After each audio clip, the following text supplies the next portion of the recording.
Assalamualaikum warahmatullahi wabarakatuh. Perkenalkan, nama saya Sulpratama Putra, NIM 20 211 90 28, jurusan Pendidikan Bahasa Arab. Jadi kali ini saya akan menjelaskan mengenai biologi dan perkembangannya ditinjau dari ilmu pengetahuan modern dan ditinjau dari segi Islam. Nah, terlebih dahulu saya akan menjelaskan mengenai ilmu biologi. Nah, ilmu biologi itu adalah ilmu yang membahas tentang makhluk hidup, dan dari ilmu inilah kita banyak mengetahui berbagai informasi-informasi tentang makhluk hidup. Jadi di dunia ini sudah berjilid-jilid informasi yang membahas lengkap tentang makhluk hidup, dan semua itu ditemukan pada ilmu biologi. Dan dari dulu sampai sekarang catatan tentang makhluk hidup itu terus bertambah dan bertambah, dan dari meneliti satu persatu makhluk hidup di alam ini. Jadi di sanalah kita bisa mulai tahu, mulai dari yang paling simpel dalam kehidupan kita, misalnya apa yang bisa kita makan dan apa yang bisa menyebabkan kematian jika kita memakannya. Nah, inilah hal-hal simpel mengenai biologi yang perlu kita ketahui. Atau dengan meneliti benda kecil yang bisa kita gunakan untuk menguatkan tubuh kita, misalnya menjadikan virus menjadi vaksin dan lain-lain sebagainya.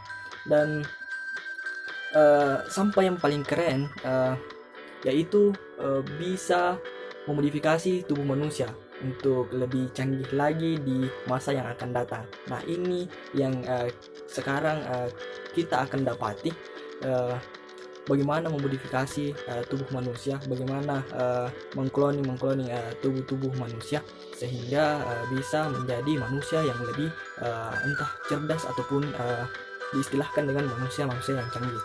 Nah, baik teman-teman sekalian, mungkin itu penjelasan singkat mengenai biologi yang ada saat ini. Dan sekarang kita masuk pada asal mula kehidupan ini ya. Jadi ada beberapa teori yang menjelaskan tentang asal mula kehidupan ini.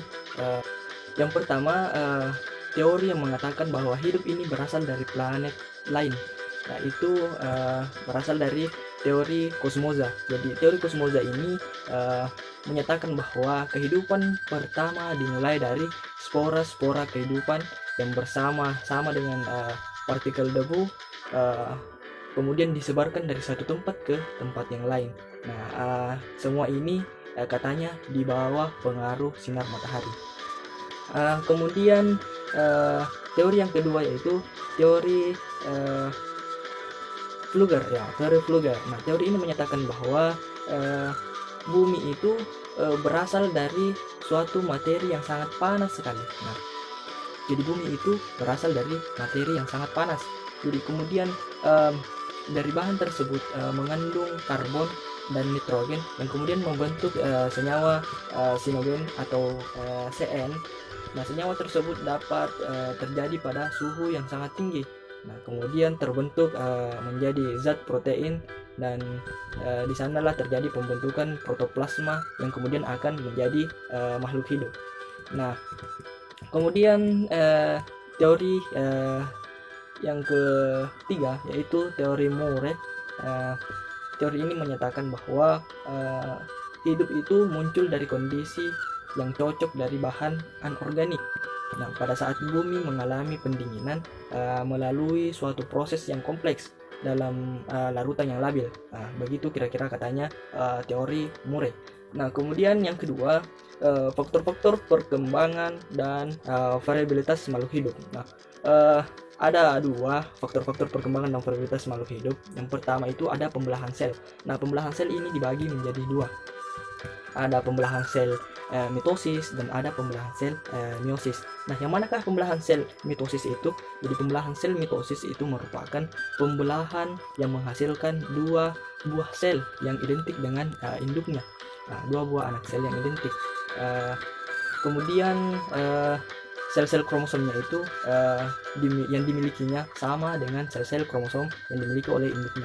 Kemudian yang kedua, pembelahan meiosis. Nah, pembelahan meiosis ini adalah sel yang menghasilkan atau sel yang membelah menjadi 4 sel. Nah, sel yang menghasilkan 4 sel. Dan begitu pula jumlah kromosomnya. Jumlah kromosomnya ini memiliki kromosom separuh yang dimiliki oleh induknya. Nah, separuh yang dimiliki oleh induknya. Kemudian pertama tadi pembelahan sel, kemudian yang kedua evolusi. Nah, evolusi ini dalam kajian biologi berarti perubahan pada sifat-sifat yang terwariskan suatu organisasi, ya, suatu organisme. Maaf. Jadi pewarisan sifat dari suatu organisme ke organisme berikutnya. Nah, perubahan ini disebabkan oleh kombinasi 3 proses utama. Yang pertama ada variasi, kemudian selanjutnya ada reproduksi, kemudian terakhir ada seleksi. Nah, sifat-sifat yang menjadi dasar evolusi ini dibawa oleh gen yang diwariskan oleh suatu keturunan makhluk hidup dan menjadi bervariasi dalam suatu populasi. Nah, kemudian yang ketiga, tinjauan dari segi Islam. Nah, tinjauan dari segi Islam ini seperti yang kita ketahui bahwasanya perkembangan biologi ini, asal mula kehidupan ini sebenarnya sudah ada dalam Al-Quran. Ya, sebenarnya semuanya sudah ada dalam Al-Quran. Nah, Al-Quran ini telah menjelaskan bagaimana proses bumi ini terjadi, bagaimana Allah menciptakan langit dan bumi ini secara dari masa ke masa, beberapa masa maksud saya. Jadi Allah menciptakan bumi ini dalam beberapa masa. Jadi mengenai ilmu biologi atau ilmu sains, ilmu pengetahuan, semuanya telah dirangkum dalam semuanya tidak dijelaskan dalam Al-Quranul Karim. Jadi Allah telah menjelaskan berbagai ilmu yang ada di muka bumi ini dalam Al-Quran. Jadi jangan heran kalau semua ilmu-ilmu yang kita dapati sekarang ini ada hubungannya dengan Al-Quran. Jadi untuk itu kita sebagai manusia wajib menjaga tata dan moral kita agar bagaimana kita tidak terikut dengan perkembangan zaman yang pesat. Artinya kita sebagai manusia boleh mengikuti perkembangan zaman, namun tidak boleh melupakan yang namanya benteng kita, yang namanya agama kita. Jadi dengan perkembangan biologi ini, dengan perkembangan ilmu pengetahuan ini, kita bisa mengambil hikmah di dalamnya bahwasanya semua yang berkembang itu tidak mesti untuk kita ikuti, karena dalam Islam kita diperintahkan untuk mengambil yang baiknya saja dan membuang yang mudaratnya. Mungkin itu penjelasan dari saya. Saya akhiri dengan ucapan menwal qalam wa ma yasturun. Assalamualaikum warahmatullahi wabarakatuh.